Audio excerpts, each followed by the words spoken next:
What's up, guys? This is Alex Van Houten with Defining Dad Bod. I hope you're doing well. I'm super excited today to resume our Patron question and answer. So we're going to call this the Summer Q&A. I'm going to roll through some questions that have been submitted by our patrons, and I hope you'll find a lot of value in the answers. Now, these questions come directly from www.patreon.com/definingdadbod by the everyday people who have joined the movement of Defining Dad Bod.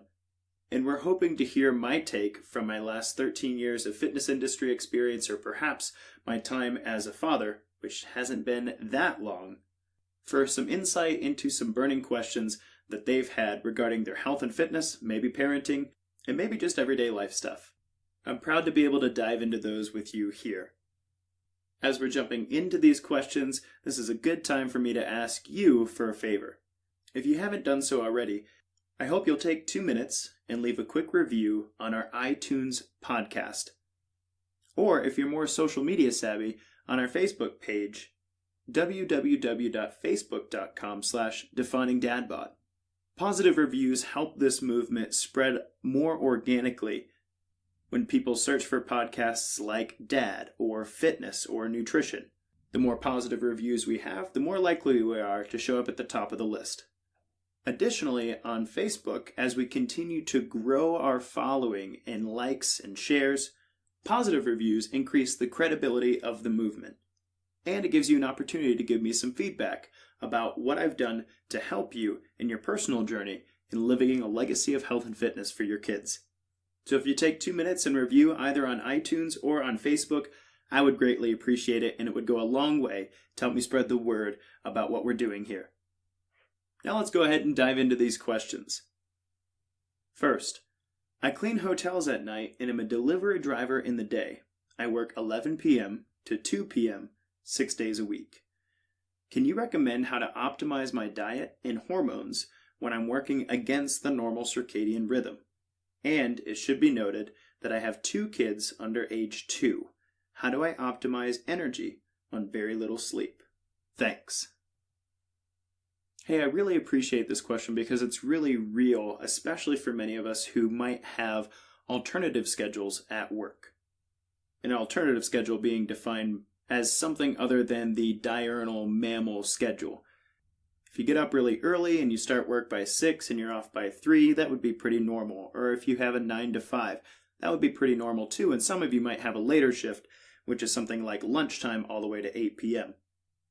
Those are generally in keeping with our circadian rhythm. And circadian rhythm here means we like to wake up when the sun comes up and we like to go to sleep when the sun goes down. Now, some of us, for a number of reasons, aren't able to live that way, and generally we find ourselves waking up as the sun goes down and going to bed as the sun comes up. Since that's the opposite of most biological processes in your body, you have a pretty intense obstacle to overcome here. So first, I'll address a few things that might actually help you with regard to your life right at this moment, and then I want to talk about the concept overall of working the night shift. So first, your primary obstacle in working the night shift is that in general, when you're trying to sleep, it's very bright everywhere. Why does that matter? Well, it's biologically ingrained in us that if it's light outside, we should be awake. That's when we should be out hunting or out gardening or whatever it is that you're doing to gather food.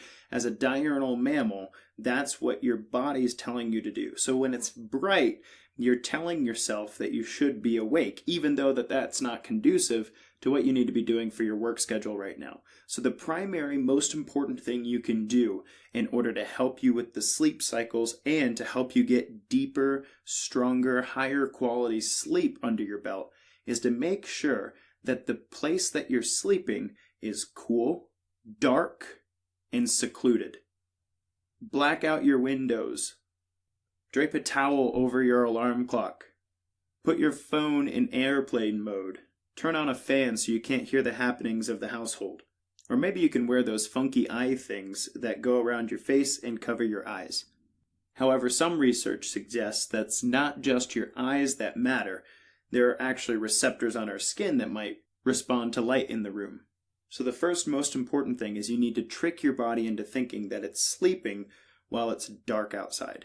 by making your room as pitch black, cool, and quiet as possible. Or if not quiet, at least consistently filled with white noise. The second thing you could do is trick your hormones with some support that'll actually help you to mitigate your cortisol system. So just before you're supposed to be sleeping, so you finish your work shift, you come home, maybe spend a little time with the family, and then you decide, okay, it's time to hit the hay. There's a supplement called Relora Plus. It's put out by a number of companies. I trust Douglas Labs and Thorne Research with this particular product. But having 2 or even 3 capsules of Relora Plus will actually help to dampen your cortisol response and help to bring cortisol nice and low. Remember, cortisol is the hormone that tells your body, hey, you should be awake. Hey, you should deal with this stressful situation. Hey, we've got stuff to do. It's also the hormone, incidentally, that is raised by drinking caffeine. So you can think of Relora Plus as an anti-caffeine. And you'd want to be taking that within 30 minutes of wanting to hit the hay after your work shift. And if Relora Plus can actually help you dampen the cortisol response, then there are a few different supplements that can actually help you to increase the cortisol response. The most natural version of that would be licorice root. And there are a number of companies that put that out. You would take that upon waking. And there are even some companies that put out over-the-counter porcine or bovine adrenal complex. I know Douglas Labs, for instance, calls their supplement Cortrex. And Cortrex works to elevate the cortisol in your body. It does so, however, by bypassing your adrenal glands and directly feeding your bloodstream some cortisol. That's pretty important because if you're working the night shift, your adrenal glands are pretty worn out already, and they've been using a lot of your body's resources in order to churn out more cortisol to keep you awake at night. Not to mention the fact that you've probably overconsumed caffeine already anyway. And so supplementing with an exogenous cortisol supplement will actually be really helpful in giving your body a little bit of a break in having to churn out cortisol using the resources that you have available. The third thing I would say is that recovery is the most important part of optimizing your hormones when cortisol might be a factor in this overnight shift thing. And in order to recover well, you need to give your body all of the building blocks that it needs in order to do its job. So a diet high in protein, leafy vegetables, and high in micronutrients and omega-3 fatty acids is going to be really helpful in giving you everything that you need to recover. We talked about this in Overcoming Obesity, Part 3, which was Taming the Stress Monster. And for many of my brand new clients, I recommend that they start a supplemental regimen to help them get the nutrients they need while they evolve their eating habits. In that case, that looks like a multivitamin, a fish oil, a magnesium, and a vitamin D. Don't worry, you don't need a whole bunch of it. However, if you are working the night shift, your body needs a lot more to recover than if you were working with your biological clock. So make sure it has what it needs. And then finally, with regard to exercise, you have 2 kids under 2, you're working a lot, it sounds like you're also trying to sleep when you're able, so it doesn't sound like you have a whole lot of time to exercise. You can make the most of your time by limiting your exercise regimen to 3 to 4 times per week, working out 20 to 30 minutes at a time. And those workouts look like really heavy work for 3 to 5 sets with lots of rest in between. Your goal in these workouts is not to kick your own butt. Your goal in these workouts is to elevate your testosterone and your growth hormone naturally with compound movements, things like deadlift, barbell shoulder press, pull-ups, bench press or weighted push-ups, squats, and even jumps. But again, you're not doing these things back to back, breathing really hard, feeling dog-tired. I want you to follow the working out while sleep-deprived protocol as we talked about in an earlier episode to make the most use of your time and help you feel rejuvenated by the end of the workout. I hope those pointers are helpful to you, and I also hope you'll take this to heart. Since the night shift is so diametrically opposed to the circadian rhythm of a diurnal mammal, it's been largely shown in research that chronic health conditions increase drastically after one has worked the night shift for 3, 5, and then even 10 years. The outlooks aren't pretty, and I'm not really sure that there are enough health and fitness tips in the world to support your body while you do that for a long period of time. And so I imagine this isn't lost on you, but I would encourage, for the sake of health and fitness, and maybe even your family as well, to take some time each week to explore some options that might allow you to work without working the night shift. I know we don't always get a say in what it is that we do to put food on our family's table, and I applaud you for working your butt off. However, nobody can fault you for trying, and who knows, an opportunity might come along that will allow you to get on a normal mammal's schedule. Thanks for the question, and I hope that's been helpful. Question number 2. What are easy snacks that I can work into my travel routine that are good for me? So I'm assuming this person's doing some travel for work. It could be a truck driver. I've spoken with a few people like that. Could be somebody who is flying, Timbuktu to Clarksville, Tennessee to Dallas, Texas on a regular basis. I have a client who's like that who actually works in medical devices. But whatever the case is, travel is definitely an obstacle to eating well. And so that's a great question. I'd say in my mind, you really have 2 phases of travel that are worth kind of parsing up here with regard to making some good recommendations around snacks. You have the in-transit phase, like you're literally in the car driving, or you are at the airport waiting for your flight. And you have the I've gotten there phase, where you're kind of eating out of a hotel room with a tiny refrigerator, maybe a microwave on tap, and you're also doing some work at the same time, and so it's very difficult to get some good nutrition in your life at that point. So what to do? Well, in transit, you need things that are generally light to carry, don't take up much space, and are easy to get a hold of. As far as I know, most airport securities will allow you to bring food into the airport as long as it's in a sealed package. Some of you might be shaking your heads at me. I do this regularly, I just don't say anything about it, and it just hangs out in my backpack as it goes through the carry-on area. My 2 favorite munching snack items while traveling are cashews and beef jerky. Cashews are high in protein, you get a good amount of fiber, and you get a good source of fat. And I'm not talking about the ridiculously flavored cashews. You could do some salted or unsalted cashews and get by just fine. And beef jerky is an easy grab and go kind of thing because it keeps for a long time and it's hella tasty. I'm a big fan of teriyaki. You can also do some cracked black pepper. Some people go so far as to make it for themselves. I just try to find something without MSG and a lot of nitrates. And in most airports and or gas stations, you can find an apple. And when you put those 3 things together, you have a pretty nice makeshift meal that you can eat anywhere.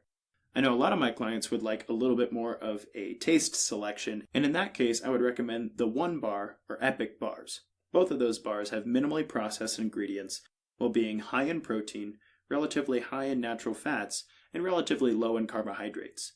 Am I down on carbohydrates? Well, no. But if you're traveling, that means you're going to be sitting a lot. And if you're sitting a lot, you don't need a bunch of carbohydrates because you're just not active enough to justify that short-term fuel source. And they're going to end up on your love handles. So let's cut down on the ridiculous amount of carbohydrate consumption while we're traveling, please.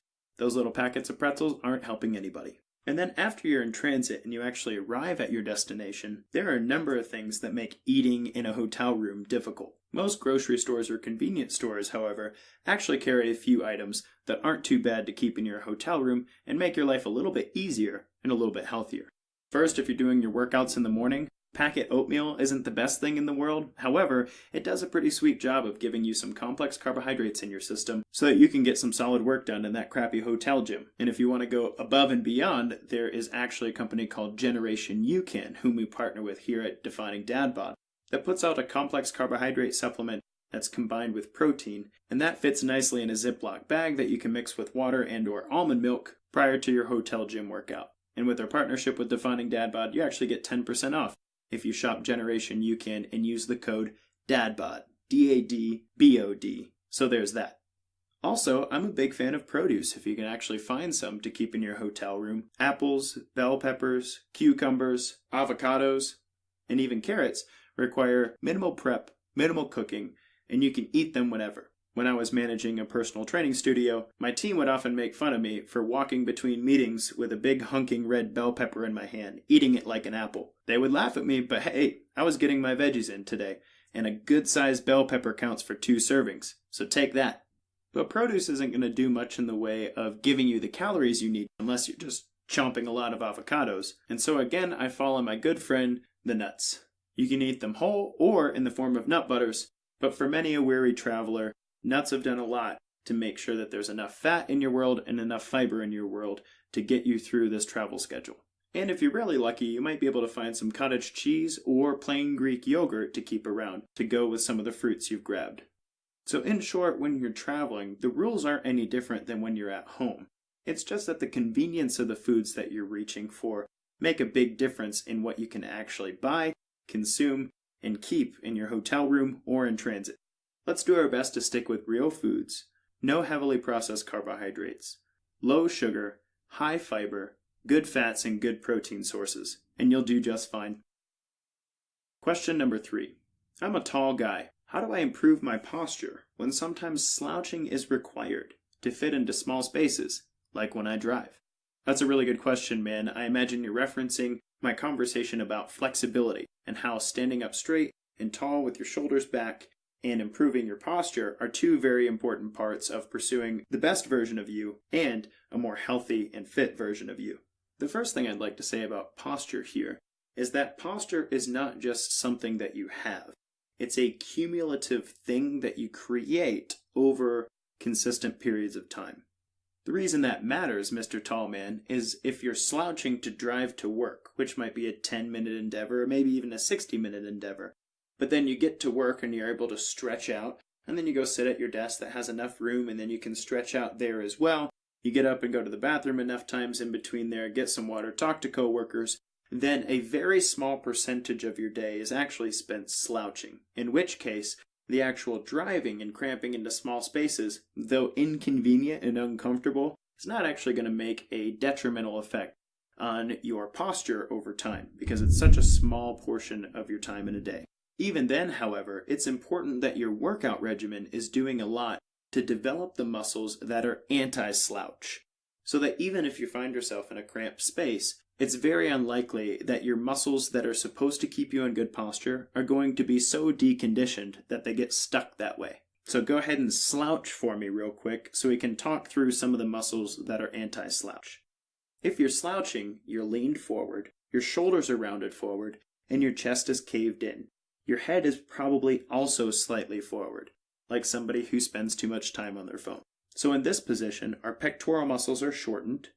Our sternocleidomastoids, which are on the sides of our neck here, are also shortened. You can think of those as the chicken muscles. If you make a pecking motion like a chicken, then your sternocleidomastoids are the ones that are responsible for that. And then your abdominal muscles are also shortened, likely rounding your lower back. So everything on your body is kind of fallen forward to create this slouching posture. So what does that mean for your workouts in a week? Well, that means that when you work out at least twice a week, it's going to be very important to work the opposing muscle groups to the sternocleidomastoids, the pectoral muscles, and the rectus abdominis, which is your abdominal muscles. And so the opposite of the sternocleidomastoids are your deep cervical flexors. You can exercise these a number of ways, but my favorite, especially for my conditioned athletes, is to lay on the ground on your back with your body facing upward. The back of your head is pressed against the ground. Then you push your head into the ground and lift your chest up off of the ground so that you actually create some space between the floor and the back of your neck and your upper back. You can do this for a number of repetitions. I generally recommend 12 for 4 seconds each. And what that'll do is it'll integrate your deep cervical flexors with your longitudinal muscles in your upper back. And what happens is if we strengthen that connection, it will reduce the forward movement of the sternocleidomastoid. Or in other words, it will make you more likely to stand up straight so that your head is back over your actual body rather than forward, kind of like a turtle. The second set of muscles that are really important to work to deal with the slouching issue is your lower trapezius, your rhomboids, and your latissimus dorsi. You can work those a number of ways, but my favorites are a seated cable row, with an emphasis on squeezing your shoulder blades together like you're trying to crack a chestnut, and a lat pull down, where your shoulders are down out of your ears. You're actually initiating the movement with your lats, which originate at the base of your back, all the way up next to your shoulder. And when you pull down, you should actually be driving your shoulders down into your body, your elbows down into your body, and you should feel your entire back flex while you perform that lat pull down. And then for your lower traps, I really like a dumbbell pullover. That one's extremely hard to explain, so I'll include a link here in the description so you can check out a YouTube video that I trust. And then last but not least is the opposing muscle group to the rectus abdominis, and that would be your erector spinae. A simple floor cobra will do you really well. Laying on the floor on your stomach, face down, you raise your chest and try to lift your legs off the ground at the same time while reaching for your feet behind you with your hands. come up, hold for 4 seconds, and then come back down. Do that 12 times and you've done a really good job activating the erector spinae and reducing the load on your rectus abdominis. Now, it's not going to help your posture while you're cramped into a small space, but it will help you to ensure that that posture doesn't become your posture all day long. And then the last thing I'll say about this is even if you're tall and you're cramped into a small space, making an effort to change positions every 10 to 15 minutes can actually make a big difference. Even if you're cramped in a small space, you can take a second and think about pulling your shoulder blades behind you and flexing your back. You can take a second and think about arching your lower back and giving your abdominal muscles a little bit of a stretch. You can take a second and think about pulling your head back and flexing those deep cervical flexors while giving your sternocleidomastoids some time to rest. You can even stretch your neck backwards and drop your ear against your shoulder on each opposing side to give yourself a little bit of a stretch in those muscles that have been shortened. Now, tall guy problems don't sound like any fun, and I certainly haven't dealt with them. I'm only 5'8.5". But those tips should help you minimize the damage on your posture that being cramped in small spaces requires from you, dude. Thanks for that question. I'll do 2 more questions here and we'll call it a day. What are your thoughts on intermittent fasting while also bodybuilding? I'm currently 190 pounds as of this morning, and I'm looking to shred some body fat while slowly adding lean muscle. My goal weight is 170. Well, thanks, Jamie. That is a fascinating question. And I'll start by saying, unfortunately, there are no really good studies around bodybuilding and intermittent fasting. I'm going to talk about a few principles in a second that will allow us to deduce what that actually looks like for your particular fitness program. But you should know there are no good longitudinal, large-scale studies on intermittent fasting and its effects on bodybuilding. So anything else I have to say is purely theoretical and anecdotal. First, you raise a really important question. Is it possible to grow muscle while shredding fat? That's a great question. If I'm going from 190 to 170, I'm asking my body to get rid of 20 pounds of mass. That's a lot of mass to get rid of, and the answer about gaining muscle has a lot to do with the time frame. In 8 weeks, it's probably not realistic to lose 20 pounds in a way that's going to allow you to maintain or even grow lean body mass. If it's over 2 years, then yeah, it's very possible to lose 20 pounds, gain some muscle, and lose some fat in a way that will drop you 20 pounds. And the reason that is because breaking down tissue is called being catabolic. Catabolic is taking tissues and breaking them down into smaller and smaller particles that you can actually use as fuel. The opposing process to that is called being anabolic. Anabolic is where you take small molecules and you create tissues out of them. The trouble is that the hormones that regulate being catabolic are not the same as the hormones that regulate being anabolic. An example would be if I am being anabolic, I'm creating lots of tissue. One of the hormones that actually mitigates that is called insulin. Insulin's job is to lower the sugar in my bloodstream, but it also shuts down fat burn throughout the body. Insulin is a really helpful hormone in the process of bodybuilding because while you are reducing blood sugar, you're also putting that blood sugar into cells to be used as energy. And insulin, specifically insulin growth factor 1, is a huge part of cell replication in the body. For this reason, many people have espoused the consuming high carbohydrate simple sugars post-workout in order to increase the insulin spike and get some growth out of their muscle tissue. Similarly, you can see this taken to the extreme when you watch particular bodybuilders on the fitness floor eating things like Skittles and Sour Patch Kids during their sets in order to keep their insulin high during their workout, maintain and grow their muscle tissue. Now, an unfortunate side effect of this is that being anabolic is not very specific. You're telling your body, hey, we're growing tissue. And while your body grows some muscle tissue, it's also growing fat tissue at the same time. And that's why many people call this a bulking phase. What's fascinating about this with regard to your question is that intermittent fasting has specific research done to show that it lowers insulin in the bloodstream. This is really important because if bodybuilding means that I want to increase my insulin so that I grow the biggest, strongest muscles possible, and intermittent fasting is simultaneously lowering that insulin, then your workout regimen and your nutrition plan are actually diametrically opposed to each other. And it's very likely that you're wasting your time and creating a lot of stress on the body in the process. asking it to exercise in a way to grow muscle, but not giving it what it needs in order to do so. That'd be kind of like me asking my son to build me a block tower, but not giving him any blocks to do it with. At best, we'd have a very confused toddler, and at worst, we'd have a meltdown on our hands, which is probably what's happening inside your body if you're trying to lift in a way that is creating the bodybuilding gains while also utilizing intermittent fasting as a tool. So in short, being in a state of anabolism, that is, muscle growth or tissue growth, is diametrically opposed to the catabolism that is required in order to shred 20 pounds. I would say that the best you can do is to prioritize which one of these things matters more. Does it matter more to you right now to shred 20 pounds of fat? If so, you don't need to focus so much on the anabolism, that is, supporting the growth of muscle tissue. You just need to support maintaining the muscle tissue. That is, lifting heavy during your intermittent fasting window of eating, and then making sure that you're consuming the amount of calories required to replenish that muscle tissue that you just broke down, while your overall nutrition program promotes catabolism to get you down to that 170. What I find for many clients is that if they cut that much fat, you're looking at 20 pounds, that's quite a bit. If they cut that much fat, they get to a point where even 1 or 2 pounds of muscle gained at that point makes a big difference from both an aesthetic perspective and a strength perspective.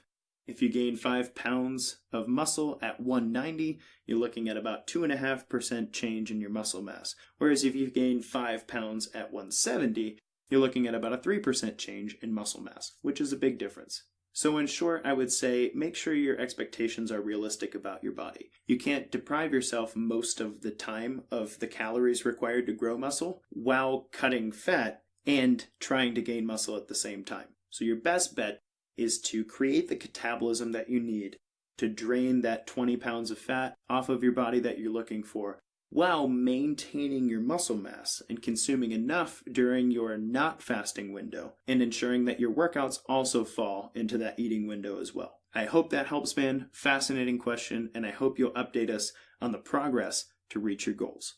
Our last question today says, when I run, I get pain in my foot and Achilles. What can I do about this? That's a great question. Barring a stress fracture, it sounds to me like you might have something like tendinitis or tendinosis. Tendinitis is an inflammation of a tendon, while tendinosis is a less severe inflammation of a tendon that's going to lead to tendinitis over time. Tendons get inflamed and give us trouble because they're not getting to recover adequately from the pounding that we're giving them. I know this better than most because of my disease Ehlers-Danlos, which renders my tendons and ligaments relatively high in the form of injury probability. But there's a couple things I can recommend to help you with potential plantar fasciitis or tendinitis of your Achilles, and they go something like this. First, check to make sure that the support of your shoe is adequate for what you're doing. If you're doing the run on a regular basis, you need to change your shoe out every 3 to 12 months depending on the model of shoe. I'm sorry for the really wide time frame there. I find certain shoes' arches break down relatively quickly, whereas there are some that hold up like a boss. But if the support in your shoe has fallen out quite a bit, then when you log a lot of miles in your run, you're actually going to find yourself putting more and more pressure and strain on your tendons, and they'll tell you by hurting you. So it's time to take just a little bit of time off, get yourself a new pair of shoes, break them in with some good walks, and then get back to running as the pain subsides. Moreover, however, there might be a problem in which your lower leg muscles are putting a little too much strain on those tendons and aren't actually being supported enough in order to let those tendons relax when you're not running. So the tendons under your foot and behind your leg, your plantar fascia and your Achilles tendon, are directly connected to your calf complex. That is your gastrocnemius, medial and lateral, your soleus, and a muscle called the flexor digitorum longus. And so what we need to do is we need to relax that complex in order to allow the tendons in the feet to relax. And then we need to strengthen the opposing muscle group, which in this case is your anterior tibialis, and that's in the front of your shin. And so what does that look like? Well, you should take about 5 to 10 minutes each day, especially before your run, to roll out your lower leg. You can do it with a foam roller, you can do it with a racquetball, and if you're really brave, you could do it with a dumbbell. And you find the tender spots in your lower leg muscle and hold on those tender spots for 20 to 30 seconds each. What that's doing is overriding the nervous system center to inhibit the muscle, and it's actually causing the muscle to relax. Then, with your muscles relaxed, you can perform a calf stretch. I'll let you look that up. There are several great calf stretches you can do. You don't have to get very complicated. Just stretch the calf muscle. And then you need to activate your anterior tibialis. You can walk around on your heels for a bit. About 30 to 60 seconds of heel walks can actually activate your anterior tibialis while your feet and toes are pulled up off of the ground. And there are also specialized machines that you can find in many gyms to allow you to activate your anterior tibialis. I don't like to get that fancy. I like to just walk around on my heels to get my anterior tibialis to fire. You'll know you're doing it right because after 30 to 60 seconds, you'll start to feel fatigued in the front of your shin. And then last but not least, you need to integrate those changes. You've relaxed your calf muscle, you've activated your anterior tibialis, and now you can do some light jogs or even some high knees in a running position for 1 to 2 minutes to get those muscles working together as a unit. Now, if you have quite a bit of pain in your plantar fascia in your Achilles, then I would recommend just doing this simple routine 5 days in a week for 2 or 3 weeks before you actually get back to running. That will give your tendon some time to recover, as well as your body some time to solidify those changes that you've created. And when you do get back to running, use this corrective exercise routine to warm up and get the body working like it's supposed to before your run, so that this doesn't become a recurring issue for you. Thanks so much for the question, and I hope you get back to running without pain soon. Well guys, I think that'll do it for our question and answer for our July session patrons. Thank you guys so much for those questions. They were powerful. I hope you found the answers helpful, and I'm really looking forward to hearing how these things have helped you move forward in your own personal health and fitness. If you're not a patron already, I hope you'll consider supporting the movement by going to www.patreon.com/definingdadbod and click the orange button that says Become a Patron.